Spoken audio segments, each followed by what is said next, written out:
All right, guys, what's happening? What's happening? Happy Friday. It is Friday, March 25th, 2022. This morning, we're going to talk a little bit about habits. What are your habits? What do they look like? Which habits do you need to fix? What are the things that are driving your life in the right direction? And what are some of the things that present speed bumps to your progress? We're going to unpack all of it. Wherever you are in that journey, I've been there. And so hopefully I can give you some perspective this morning on how to get from point A to point B all the way to Z. Let's get started. It is ultimately important for you to look at your goals, truly what you want to do in your life, and then look at the people who you spend the most time with in your life and figure out if that lines up.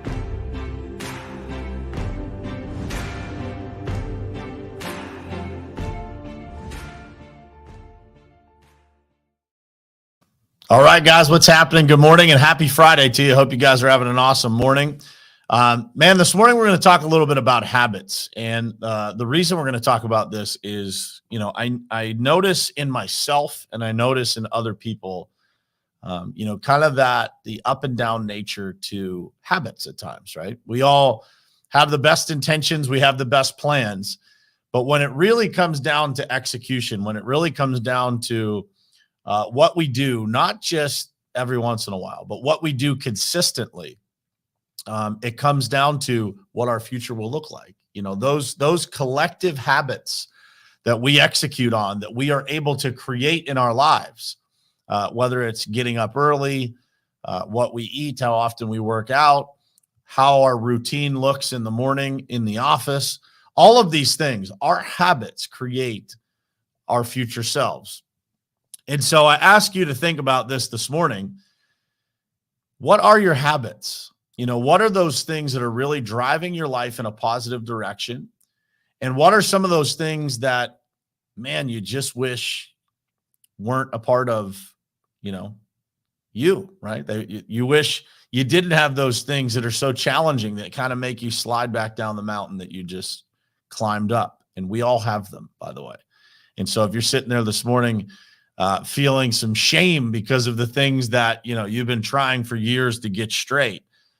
Don't feel that, because for years of my life, when I was in my 20s, every single year in corporate America, when I would do my employee review, every single year I would write down time management. And I never really got it. Until I got the right guidance, the right examples, the right mentors, and I was more motivated to fix that, because I saw, when I studied people, I saw the benefits that came from those people that really got time management. And what I really figured out from that was not just how important time management was, but what the results look like. And then what the actions it took, what were the routines, what were the disciplines, what were the habits that these people had that were able to get more done than I was, that were able to make more progress than I was. What did that look like? And once I figured that out, once I understood the playbook of exactly how to do this, my life started to take off. Everything started to multiply. I was able to get exceptional results, the exceptional results that I was always after. And by the way, guys, I was always, throughout my career, I was always a top performer, but never at the level that I knew I was capable of. It was the habits that were missing. It was what I was doing every day. What was I willing to do and commit to and not negotiate in order to get to the point that I wanted to be at? And what I realized is that those people who were at the point that I wanted to be at, they were doing things completely different. What time they were waking up in the morning, the fact that they had a morning routine, how many hours a week they were actually working, and while they were working, what did it look like? So many people, put in an 8 or a 10-hour workday, but how many hours are they actually working? What do their habits look like at work? How often is their spouse or significant other or friends texting them or messaging them? Or how often are they checking social media?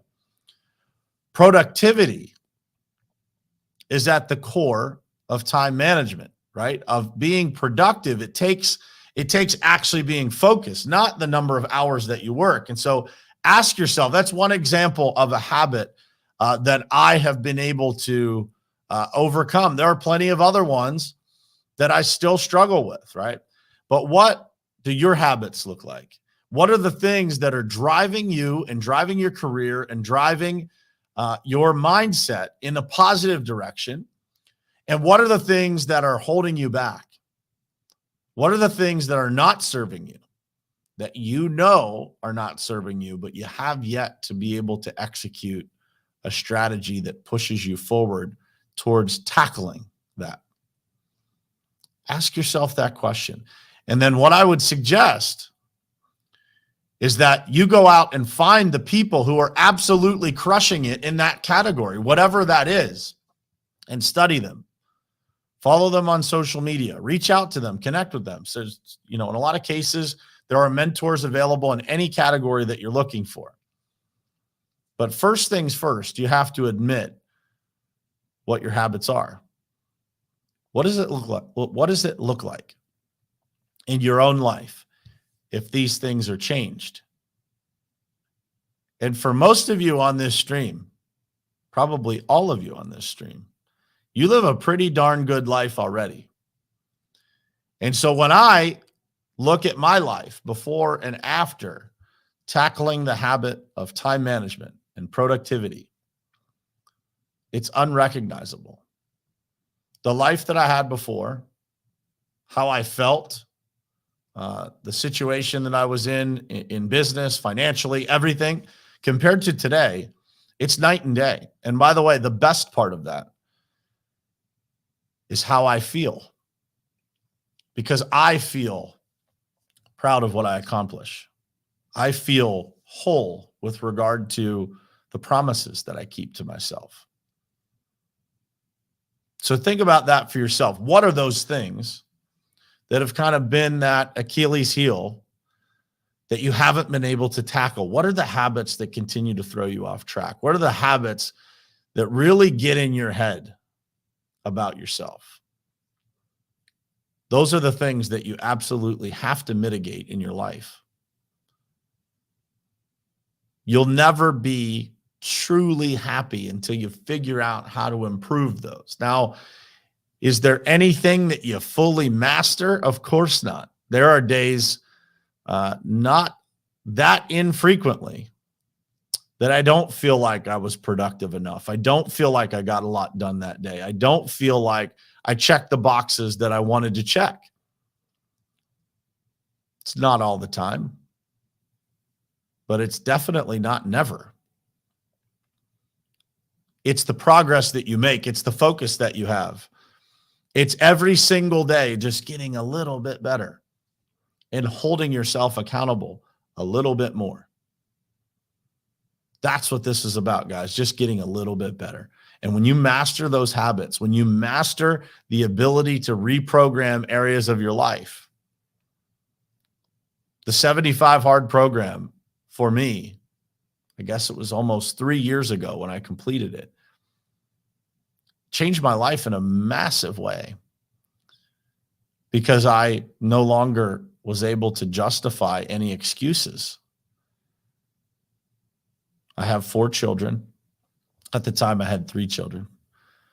3 children, multiple businesses, lots going on, still able to complete an extremely difficult program. And so if I could pull all of that off, what else am I capable of? That made me relook at all of the habits in my life. What is it that I'm making an excuse for? And by the way, guys, everybody in the world will buy your excuses, especially if you're more successful than most. Look at the statistics in the world. Look at, how healthy people are, how financially secure people are. I was just reading something last night about how financially unstable everybody in America is. And so when people look up to you because you're earning more income, you're in better shape, you're whatever area of your life you're doing well in, people notice that. They admire that. And so they will buy your BS when you say, I don't have time. I just can't do that. They'll buy it. They'll justify you. They'll make you feel so good about your excuses. But here's the trick, guys. You don't feel good about your excuses. You don't. I know because I've made them. I still make them today, but I make a lot less of them than I used to. And so ask yourself, what excuses are you making and who around you is validating them? Those people are doing the wrong thing for the right reasons. They're trying to make you feel good, but ultimately, what are they doing? They're holding you back. They're holding you back from having a life that you deserve to have, from feeling good about yourself, from being able to accomplish what God actually intended you to accomplish. To be able to share whatever gift it is that you have at a higher level, it all starts with habits. It all starts with analyzing what is it that you're doing that you said you wouldn't do, and how do you stop it? How do you slow it down? How do you start making progress on it? So many areas of my life that I've gotten a lot better in. Some I feel really great about. Some I feel good about. I feel like I'm making some progress. But it's not about me. It's about you. What is it that you need to do? What is it that you need to start doing today or stop doing today that's going to impact this area of your life? I'm sitting down on my computer today. I have everything laid out. I'm creating a new rhythm in my life right now, like right in front of your eyes. I have everything laid out here on a Friday to make sure that in the coming weeks and months, I am as dialed in as possible. Why? Because I know what habits it takes for me to be at the top of my game. What is it that it takes for you? That's the question. What do you got to stop doing? What do you got to start doing? Think about that throughout the day today, guys. It is a Friday, as we say here every week on this show. Go out like a lion, guys. Don't go out like a mouse. Most of the world is going to half step it today, go through the motions, leave at noon. If they don't leave at noon, they're going to be checked out at noon. And so I ask you, please, for yourself, for your family, for me, play through the whistle today, guys. Leave it all on the field. Go out like a lion. Don't go out like a mouse. Thank you guys for being here. I'll see you again Monday morning. Same place, same time, right here on Morning Perspective. I love you guys. Thanks for being here. It is ultimately important for you to look at your goals, truly what you want to do in your life, and then look at the people who you spend the most time with in your life and figure out if that lines up.